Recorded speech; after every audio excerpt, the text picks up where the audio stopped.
चींटी और हाथी की कहानी। एक समय की बात है। एक छोटे से जंगल में चींटी और हाथी रहते थे। हाथी बहुत बड़ा और मजबूत था, जबकि चींटी छोटी और नाजुक थी। सभी जानवर हाथी की ताकत और ऊंचाई की तारीफ करते थे, जबकि चींटी को उसकी छोटी सी कदकाठी के लिए अक्सर नज़रअंदाज किया जाता था।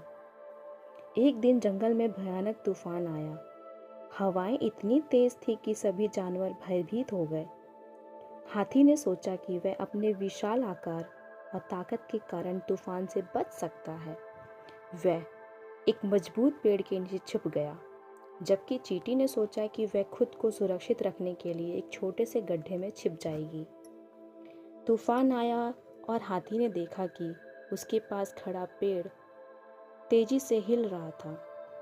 धीरे धीरे पेड़ के जड़ों दरारें पड़ने लगी। वह जमीन में उखड़ने लगा। हाथी डर के मारे पेड़ को छोड़कर भाग गया, लेकिन तूफान की तेज हवाएं उसे कहीं भी छिपने की अनुमति नहीं दे रही थी। इस बीच चींटी का छोटा सा गड्ढा तूफान से बच गया। वह अपने गड्ढे में सुरक्षित थी और उसने देखा कि तूफान धीरे धीरे थम रहा है। जैसे तूफान समाप्त हुआ, चींटी बाहर आई और हाथी को देखा, जो बेहतरीन ढंग से इधर उधर भाग रहा था। चींटी ने हाथी से कहा, देखो, ताकतवर होने के बावजूद तुम्हें भी सुरक्षित जगह की ज़रूरत पड़ी। इस छोटे आकार की चीज़ें भी अपनी रणनीति और सही समय पर सही कदम उठा सकती है। हाथी को समझ में आ गया कि केवल ताकत ही सब कुछ नहीं होती, बल्कि सही योजना, सजगता भी महत्वपूर्ण होती है।